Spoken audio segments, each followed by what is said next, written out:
Maryland Business Roundtable for Education. Thank you guys once again for joining me for Coach Tashe on Tuesday as part of our Way to Be at Home series. Today we have a super special guest. Not only is she my colleague, but she is also a certified group fitness instructor. And we are going to have some conversations and talk a little bit about how to get more fit at home and how to stay active at home. And so I would like to welcome the amazing Miss Aundra Anderson. Hey, Aundra. Hello. Hi. Thank you so much for having me. This is fun. You are very welcome. Aundra, tell us a little bit about your background in regards to fitness, if you could, please. Sure. So I have been teaching group fitness since 2009, so just celebrated 11 years. And I started with dance fitness, with Zumba, and kind of just kept adding certifications from there. Got really interested in how the body moves, how to motivate people, different kinds of ways that you could build strength and endurance and power in your body. So since 2009, I've collected, I think, 14 different certifications for group fitness. And I just keep learning and growing. My most recent certification is yoga. Actually, I just completed my yoga teacher training, and that is super valuable for athletes and really for everybody. Awesome.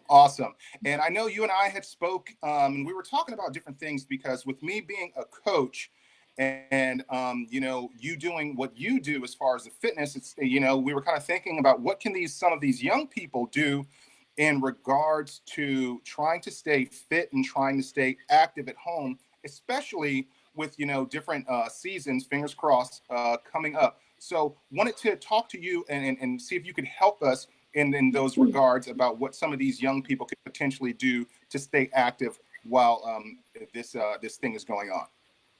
Absolutely. The last thing that you want to do as a student athlete is lose any of that strength or power or endurance. And it's challenging because you don't have the motivation of your group with you. You don't have all the tools necessarily that you might have at your school gym, or if you go to like a club gym or something like that, you might be limited to what you have at home. So it's important to kind of be resourceful and try out some new things right now. It's funny. I was just... Oh. Absolutely. And so, Aundra, if you could you kind of either walk us through or talk us through some of the things that some of these young student athletes could be doing at home right now? Yeah, so the first thing, and I think this is really important, if you play a sport, regardless of whether it's for school, for a summer group or a league or community, the first thing that you want to do is make sure you're connecting with your coach. So I have seen so many great resources coming from coaches. They are getting out on Zoom and they're creating Facebook groups and Instagram, and they're doing workouts that you can do at home. And they're very mindful of what kinds of tools you have at home. So they're, showing you what you can do if you have no weights at home, if you don't have any additional tools. So that's the first thing you want to do. Don't lose that connection with your coach, because they're going to be just as interested as you are in keeping up your power, strength, and endurance. And honestly, this is such a great time because everybody is dealing with this. So there are some pro athletes like Olympians who are sharing free workouts on their Instagram and Facebook. So go take advantage of those, because they're obviously, they've been spending a lot of their time, all of their lives, building strength, power, and endurance. And this is such a great time to learn from them. Absolutely. And so if you wouldn't mind just sharing some of these things that these young people, young student athletes could be doing right now from home, that would be amazing. Yeah. So, and this kind of goes across the board for sports and truthfully for anybody looking to maintain their fitness at home. The first thing I suggest is play with tempo. So either work to incorporate some speed work, or even better, learn to slow things down, kind of control your movements. Instead of like busting through a workout, see if you can go a little slower through some of the movements, especially for things like core. So instead of like, pushing through a core movement, see if you can take it a little slower, play with the tempo. That's going to increase your core power and strength. And honestly, that goes for any athlete can use that tool or tip or trick. If you are running or walking, see if you can, increase the speed for like 20, 30 seconds. Do a little sprint and then slow back down. That's going to help increase your speed and overall endurance and power as well for your cardio. And that's a great thing. I mean, we're so fortunate that, this quarantine is happening for us, at least, while it's getting nicer outside. So you can shift some of your working out outside. You can go for a run, you can go for a walk and get that fresh air while you're playing with the tempo of your workouts.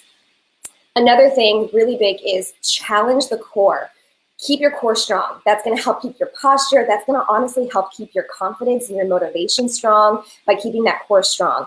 Try things that are anti-rotational. So rotational strength is really important for a lot of athletes, but try things that you're not rotating your core. So an example would be like in a plank, you're going to open up, hold one arm forward, and then hold the other arm forward. And I could show you some of this later, but try to work on rotational, but also anti-rotational, so that you're getting, core power on all different sides and you're working all different muscles in the core. Another big one, and this is so important, I think, for athletes, work on your balance. Don't lose your balance training right now. Some easy things you can do, just try to lift a limb off the ground. So if you're in a plank, lift an arm or a leg. If you're standing, lift a leg. It's something that it's so simple and you have it with you. You can just remove one limb from the ground and you're working on your balance. There's a question, any apps that you would recommend to track your exercise?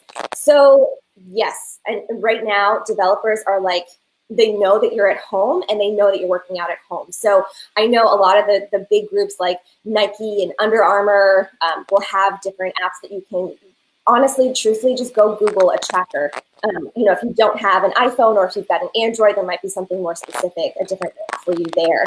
There's also nothing wrong with an old-fashioned Excel sheet. Write it down. How long did I go for a run? What was the distance? How long did I do my speed work? That kind of stuff. So that was a good question. Another thing is to focus on mobility training. Now, mobility isn't like as exciting as speed or power or strength, but it is like so important to keep mobility training. So things like stretching, yoga, all of that is going to just help you overall. And I recommend yoga and stretching to all athletes. It doesn't matter what kind of athlete you are, what kind of sport you play. Doing stretching and yoga is going to help you. It's also going to help you with your posture and your breath work. So it's really important to keep mobility training right now. And that's another place where I really think going to your coach and saying, hey, I want to work on mobility. What can you recommend? And big companies, like where we learn our tools and tricks from, like American Council on Exercise, or it's called NASM. These places are all posting free content right now. So like you just go take advantage of all of this because it's there for you at your fingertips. And I mean, it's exciting for us as instructors to have all this content at our fingertips, but now you can have the same stuff that we get too.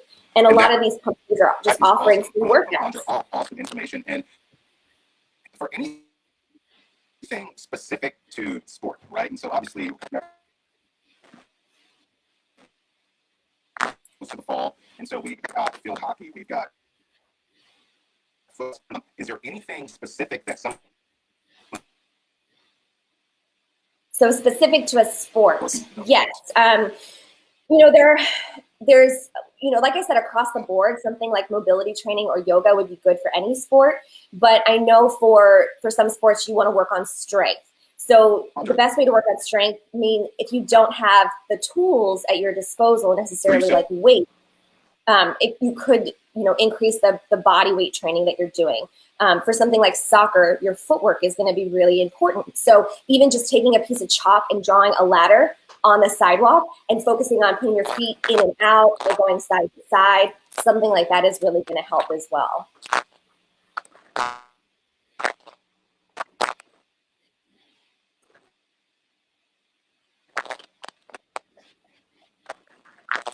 So Yeah, I mean, every sport's going to be a little bit different. And again, that's why it's really important for you to connect with your coach. Some technical difficulties right now, unfortunately.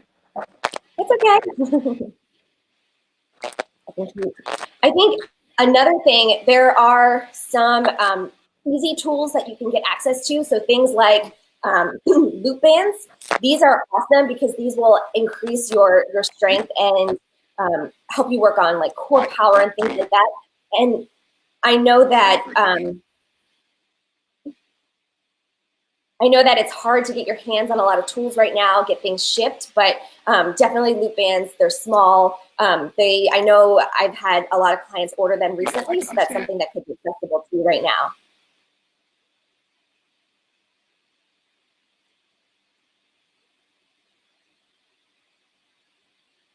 Great. All right. Well, I really appreciate you having me on, Coach Tashe. This was so fun to kind of have my worlds collide between Next Generation Scholars and BRT, and also with the group fitness training that I've been doing. Do you guys want to see some movements? So I had said before, things like balance and working your core. So even things like just literally lifting a leg off the ground, right? You're engaging your core, even coming forward on that one leg, working on that balance. Down on the ground, planks are amazing. So I always advocate planks over crunches. Planks are going to help build that core strength. So, hi, coach. So coming down to the ground, so if you're in that plank, challenge yourself by lifting a limb, right? An arm, a leg, anything like that, that is going to help increase that core power. And that's something that I recommend for all athletes, regardless of what sport you are playing. So I hope that those little tips help. And definitely, like I said, there's all kinds of free information right now from all of these top different professional fitness organizations. And it's at your fingertips. So we'd be remiss not to take advantage of that right now. So. That is so awesome. And thank you so much, Aundra, for taking this time today and showing some of our young student athletes and parents as well, different things that these young people could be doing in regards to staying active and staying physical.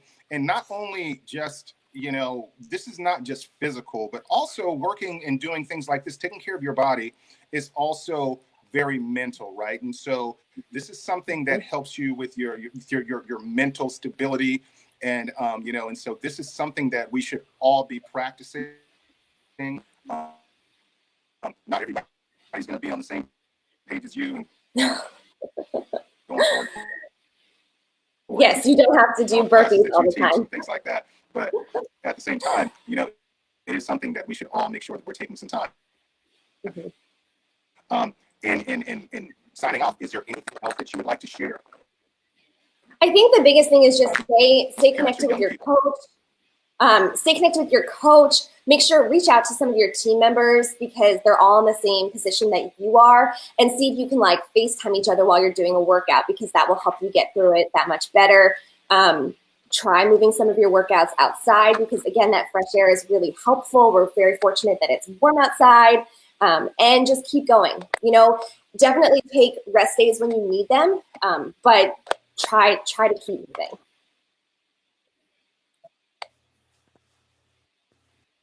Absolutely. Right. And, in signing off,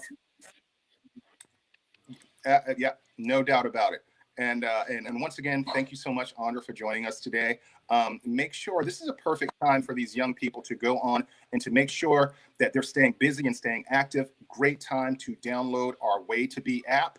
If you have questions about current colleges and universities that you're interested in attending, if you have questions about scholarships, if you have questions about financial aid or grants, all of that amazing app where you can go on information for a lot of the questions that you may have. So tomorrow we will be having a couple of special guests. Might slay this gentleman's name, Brad Plotsack, and then also Mike Panoni. So please feel free, join us tomorrow, Wednesday, for What's Next. and looking forward to you joining us. And once again, thank you guys so much for joining us today. And thank you so much to Aundra Anderson. We'll be talking to you guys soon. Thank you so much. Thank you so much.